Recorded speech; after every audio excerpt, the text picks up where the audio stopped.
Witches, witches, witches, witches!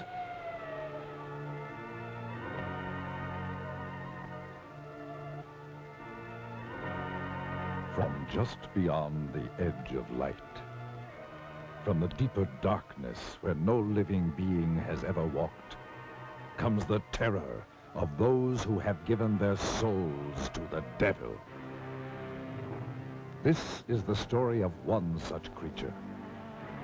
This is the story of a witch. Across the pages of history lurk the ominous shadows of the werewolves, the sorcerers, the witches. Through the ages, man has known the evil that walks in the shadows of the night and has feared the dark spirits of the unknown. What lies behind these monstrous fears that has chilled the hearts of man since the beginning of time? Do these sinister creatures live only in the superstitious minds of ignorant people? Those who have studied the history of the ages and who know the dark secrets locked in the vaults of time, to them, the word witches brings a trembling fear and a shuddering terror.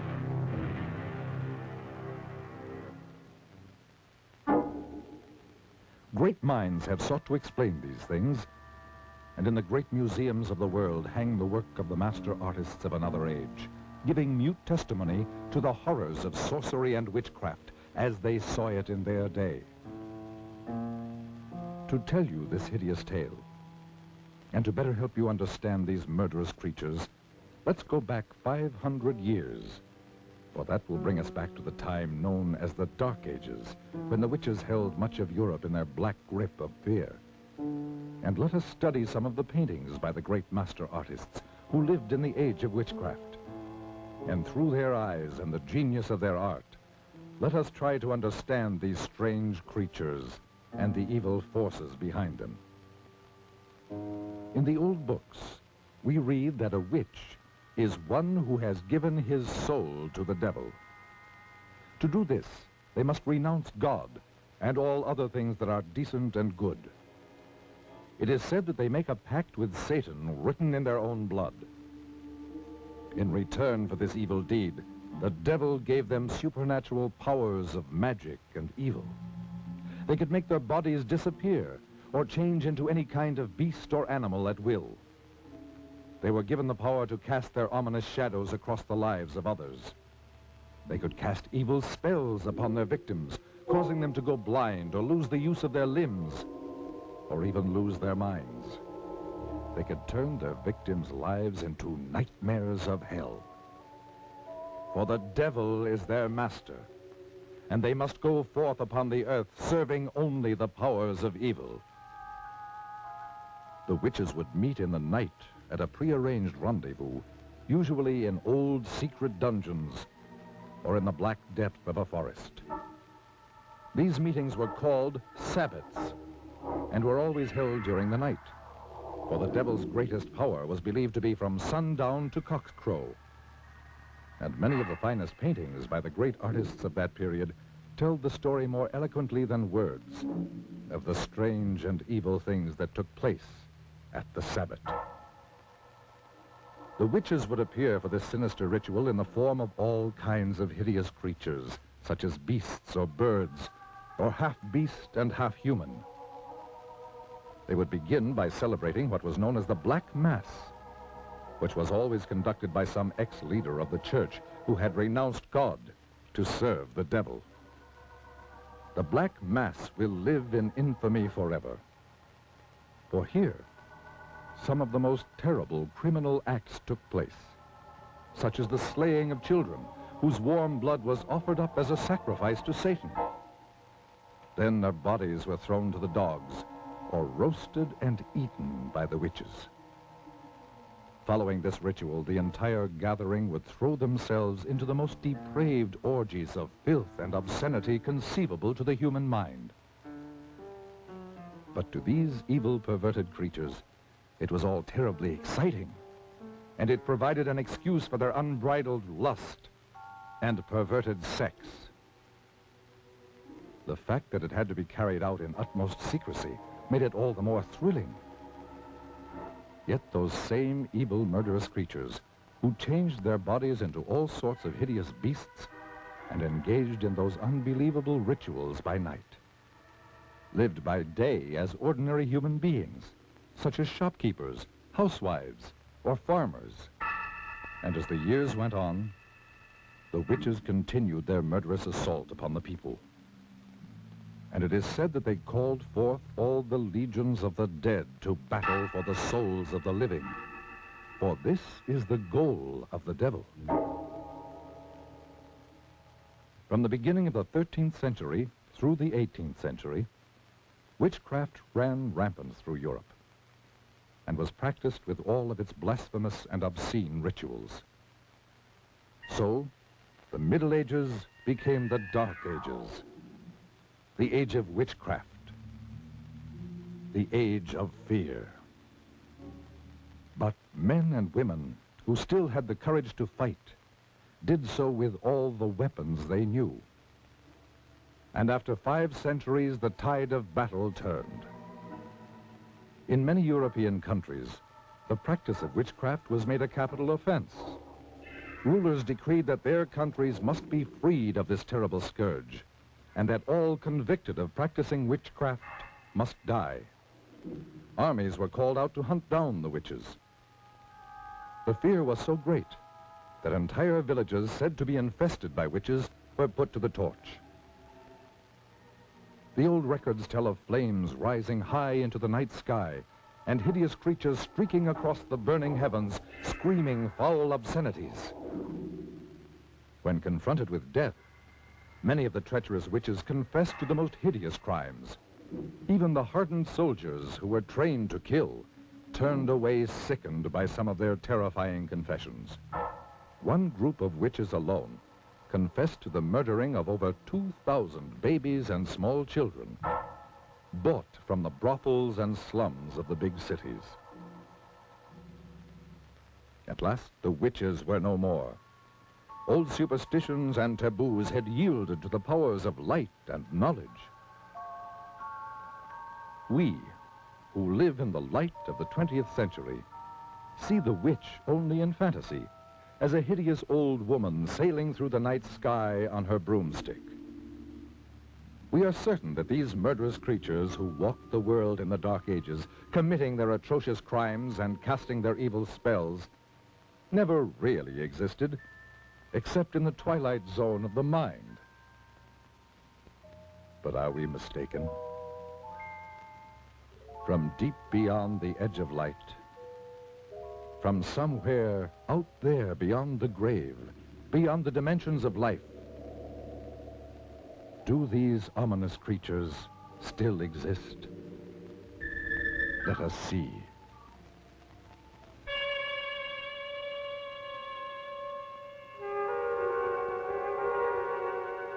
This is the very witching time of night, when churchyards yawn and hell itself gives up contagion to this world.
If I could have known of the strange and haunting experience that was waiting for me, I never would have driven any further into the hill country of central Texas.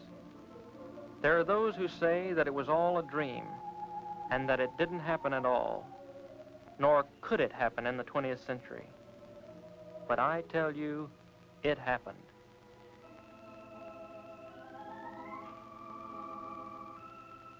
Perhaps you will be able to believe it if I tell you about where it happened and the people who lived there. To begin with, it was early spring, and there are few places in the whole world as lovely as Central Texas in April. But this is not the Texas of cowboy lore, for here, snug in a green valley rimmed by evergreen hills, are trim, clannish, thoroughly German villages.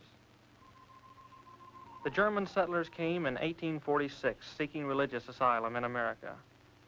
The green hills, the rocky slopes, and clear rushing streams reminded them of the hills beside the Rhine.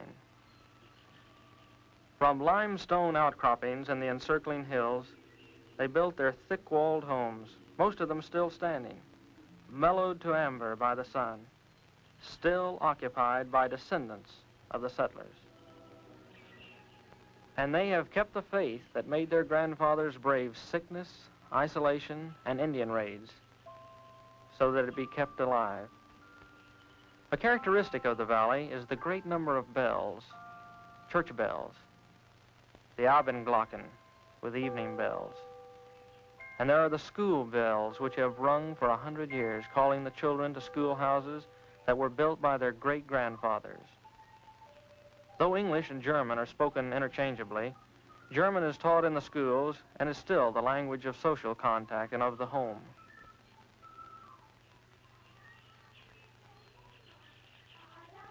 And they sing in German.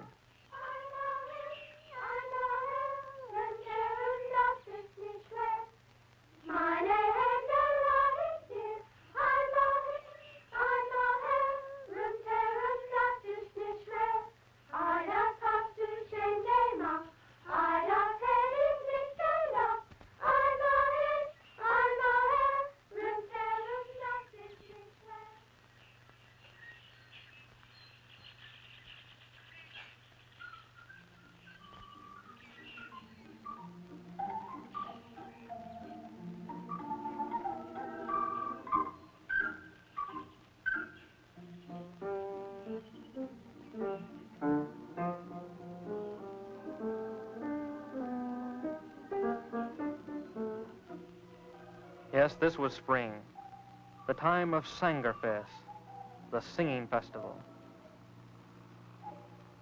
I was trying to get to the village of Luckenbach, where a singing festival was in progress.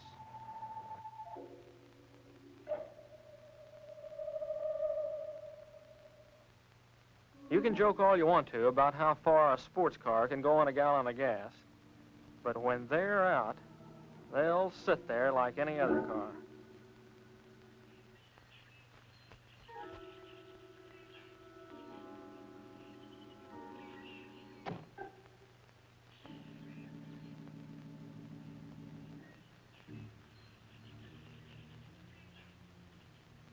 I was already late, so I decided to leave the car and walk into the village. This was the last day of the singing festival, and the last day I could take away from college. I was writing a thesis on the early Germans in Texas, and the festivals were important to my research. As I walked through the countryside toward the village, I thought to myself how lucky these people were to live in such peace and unspoiled beauty. And yet, as I approached the old Burr Mill on the outskirts of the village, an ominous feeling crept over me. It seemed as if the dark shade trees above the mill race were about to swallow me up and take me back 100 years, as indeed they soon would.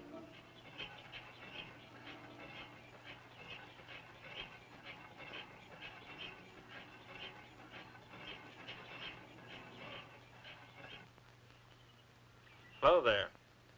The Yates. I'm looking for a place to stay for the night. I wonder if you could help me. Schönig sehen, mein Bruder Hans. Good beer. Wiener Schnitzel. Sounds good enough for me. Kirska. Her name was Kirska. It was a pity that such a lovely creature would be the one to tell me that I was too late for the festival. She was dressed in a costume of the old country and had taken some village children to the festival. She said that her grandfather would be glad to have me at the inn.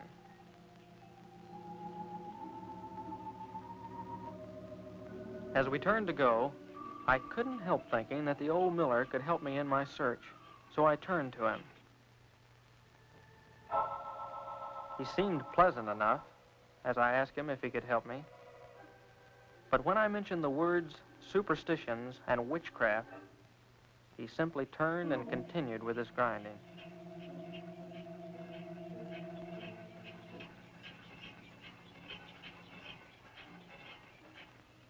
I dismissed the old miller from my mind as overly sensitive, and we started walking through the village toward the inn. I tried to ask Kirska questions about the village, but she was interested in what she called the outside, what it was like at college, what kind of clothes were being worn by girls her age. Suddenly I realized that I was out of place in this village, with its century-old homes and clean-swept walks.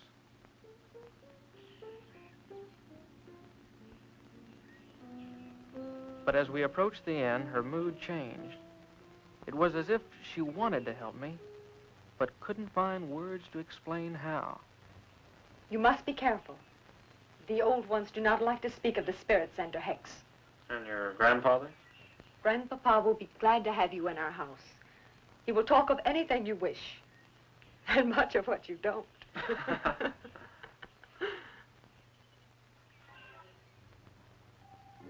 That evening, after a good German dinner by the fire, Hans Schunig, the innkeeper, puffed on his pipe and tried to find words to answer my questions. Ja, mein Bruder, the Miller. The villagers, they are afraid to talk of those days when the spirits were about our belly, especially the Lukenbach witch. The Lukenbach witch? I think I talk too much. Surely after all these years it would be nothing if you told me. I will help you when I can, but we must not talk of the witch. But I promise you, I'm not going to say anything to anyone. I'm just interested Good in luck. I had just about given up hope of any help from anybody.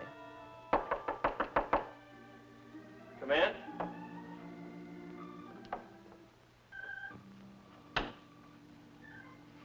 This water is fresh from the well. Thank you. Oh, do you have to go? I mean, well, I'm not having too much luck with the others, and I thought someone younger might be able to help. Someone like you. More help? With my thesis. I'm doing research for a thesis. They want to help you. If they could be sure it was the German immigration you were writing about. But, okay, so it's not just about the immigration story.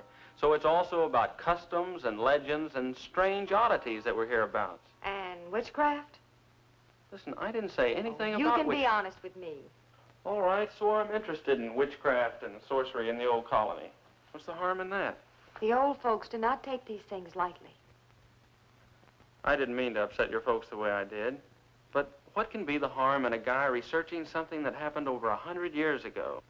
You would have to live here to know us, to understand these things. You're what we call friender. You're from the outside. They don't trust you. Are they trying to hide something? Don't you? Why are you so interested? It's just an academic hobby with me.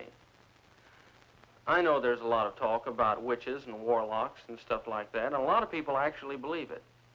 But I've done a lot of research on witchcraft, and I actually believe it can be boiled down to a simple mathematical and economic formula.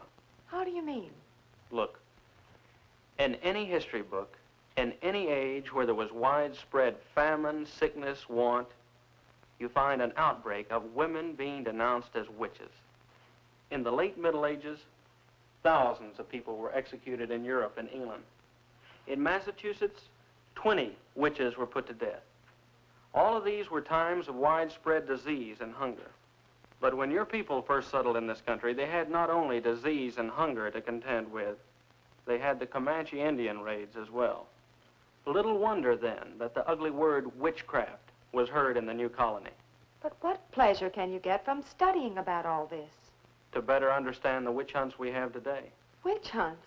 You would think that after the delusions of New England and early Texas, the urge to hunt witches would have disappeared from the Western world, but nothing of the kind. The medieval idea of witchcraft was replaced with things like race and nationality. What can I do to help? Your grandfather mentioned the Lukenbach witch, but caught himself when I tried to find out more about her. Now, I've heard of this case before. Can you tell me something about her? There was a woman called the Lukenbach witch. My grandfather and granduncle will not talk of it because it was their grandfather, Schoenig, who denounced her. The settler that built this inn? Yes. In this very room. In that very bed. Don't leave now. I have an old book, very old, which will tell you all about it. But you must not tell the others about the book. You have my word. I'll just be a minute. Kirska. Yes. You have the sweetest smile. Is that what the college boys are telling all the country girls this year? No, I really mean it. I believe you. It's just that I don't ever really notice anyone until they get a little bothered and light up like a candle. You know, with your German good looks set off with something simple and black, you'd look like a little cameo. I'd better hurry.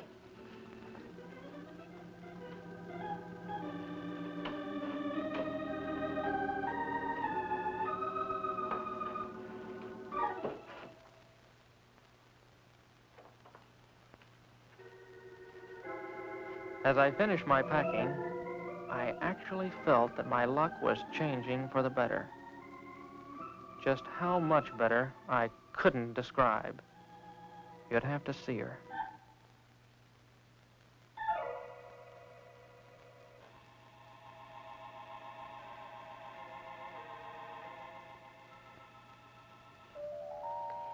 You said something simple and black. I did? Oh, yeah, I did. Shouldn't you close the door? Yes. Yes, of course.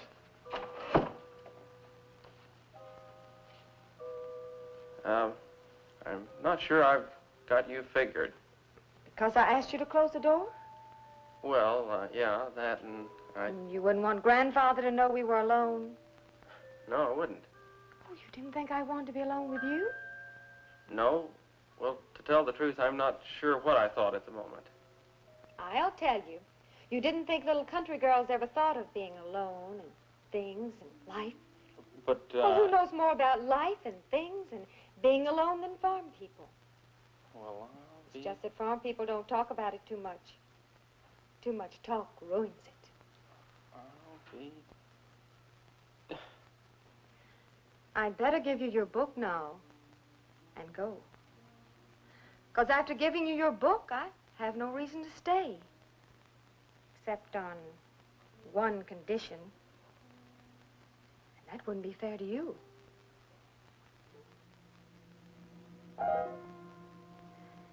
Good night, Fremder.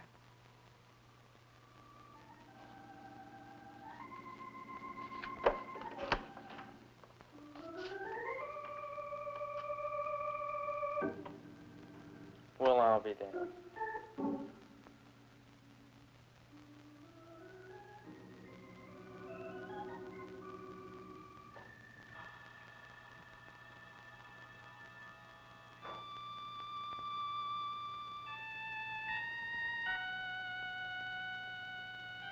The early Germans in Texas. To understand and properly know how witchcraft and suspicion raised its ugly head in the early colony, remember that in the first year of the settlement, typhoid, sleeping sickness, and other bitter hardships were climaxed by an epidemic that took the lives of 200 of the 600 settlers. The villagers looked for someone on whom to blame the troubles. What better subject than the widow who walked by moonlight? The widow who was too aloof to speak to the women of the village. The widow who caused the whispers about a clandestine affair with the innkeeper Schoenig. The widow witch, they called her. Witch? It must be remembered that this was a time when a man of power could conveniently denounce as a witch any woman discovered with him in his bed. Such a man was Otto Scheunig. Yeah.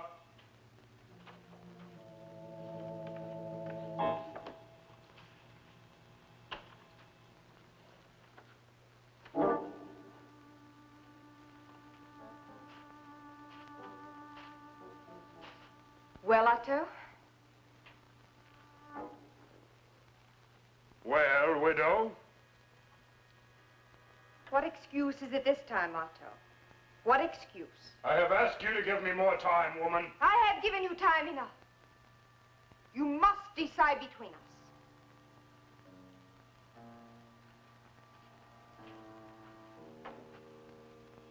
I cannot break charity with my woman while she is infirm. The villagers are talking. I hear their mouthing when I pass their doors. What are they saying, widow? They're saying that I have taken the bed of an invalid wife. They're blaming me for their miseries. The curdling of milk and the spoiling of butter.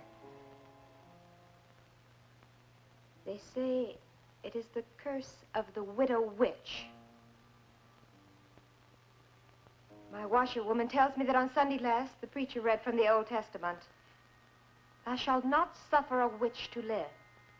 You must take me away from all this. I cannot break charity with my woman while she is infirmed.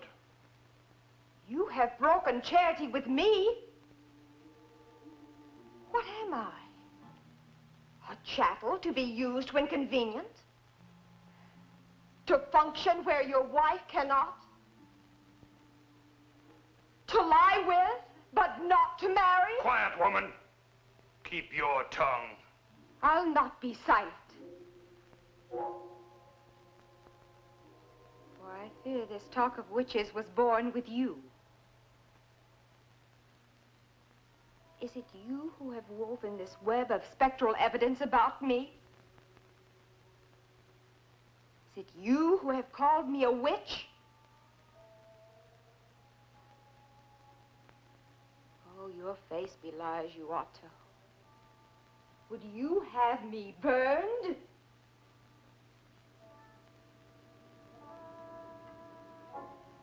Yes. Yes. Witches are for burning. No! No! Stop your shouting, woman. Let her hear me. Let all hear me. You belie me. They're here now. The elders are here to learn how you cast your demoniac spell over this house. No! No, you lie! I have told them how you cast your spell over my wife to make her invalid. She is in league with the devil. The widow is a witch. That same night, under cover of darkness, they took the widow to the graveyard. There are those who said that she waited proudly without fear, and that she whispered over and over, Tot au alle Schönigs, death to all Schönigs. I will return. And with the self-same spire, I will kill all who bear the name of Schönig. How convenient for Otto Schönig that there could be no trial. Death would be by post oak spire. They buried her not 100 yards from where she had lain with the cruel and deceptive Otto Schönig.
there it was, the mummified face of the widow, with eye sockets staring.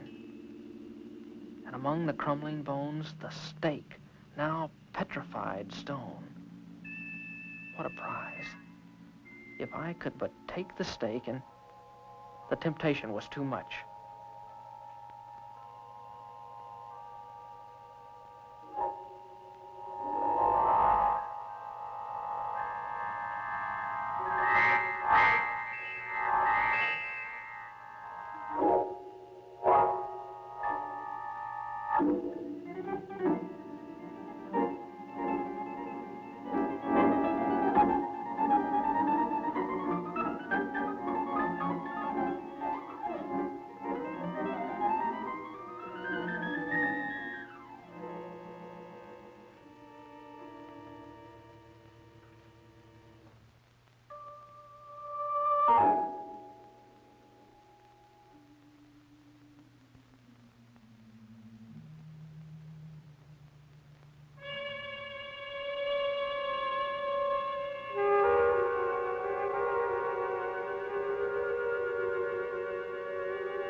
and won by water.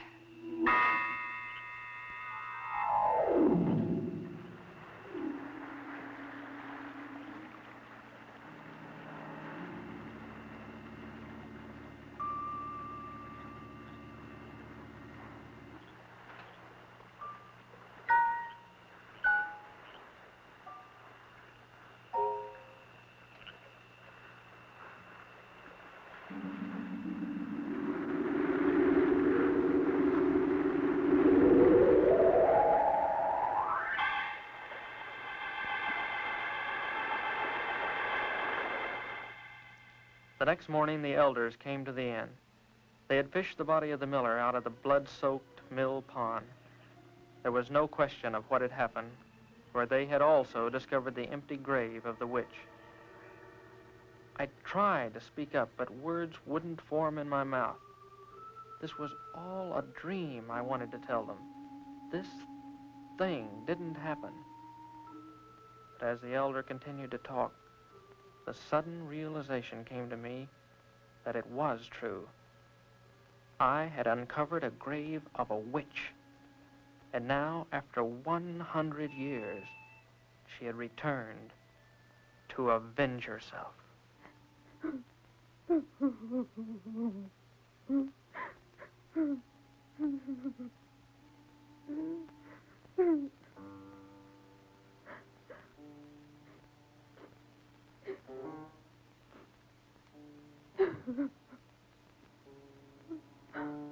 The elder warned that no one should leave or enter the village until the witch be found and return to her grave.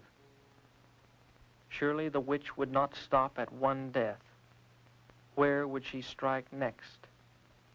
The only two villagers with the name of Schoenig were the innkeeper Hans and Kirska. As the moon rose, we did all we could do, bolt the shutters and wait.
And won by fire.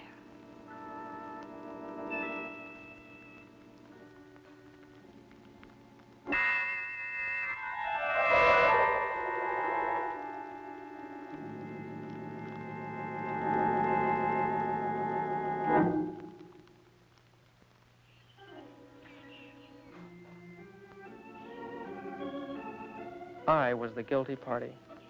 Just as surely as if I had held the stake, I had killed them. I could no longer contain my guilt. And yet, some kind of power kept me from speaking up. It was as if I was hexed by the witch herself. I made up my mind to find the witch and stop the killing. The librarian must have wondered at my strange questions.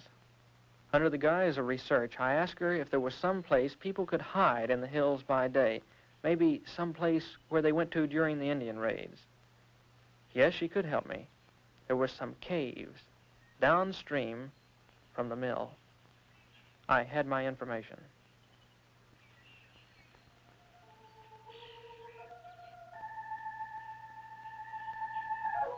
And so that night, as the moon bathed the hills with light, I crossed the mill race and headed toward the caves downstream.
As I watched, fascinated by this beautiful creature, I couldn't believe that here was a vengeful witch who had murdered 2 and was sworn to kill a 3rd. For a moment, I felt sorry for her. This lonely nymph, whose friends were water snakes in the moon. And she seemed to know every sound of the night.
As her eyes met mine, all thoughts of capture or punishment of the witch drained from my mind.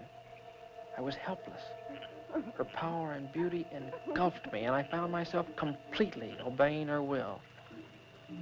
I followed quietly as she picked up the gown she had torn from Kirska's back.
one by water, one by fire.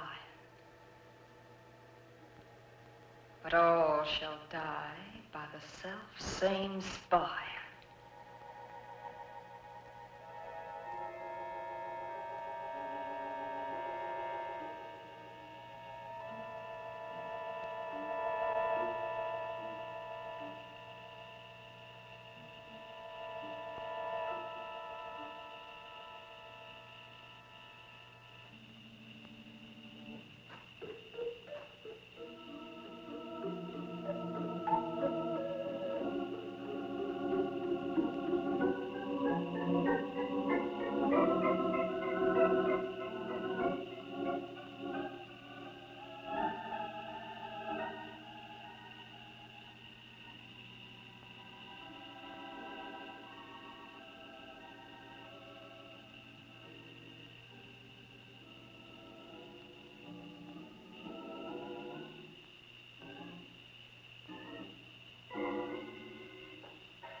Later, in the cold gray light, I spread the dirt over the widow. My feelings were mixed. Here was a woman who had taken 2 lives. Yet she had been denounced maliciously and killed by the same stake. Was she witch or wronged widow? It is not for me to say. I am only glad that her tempest is over and she has returned to her 100-year sleep.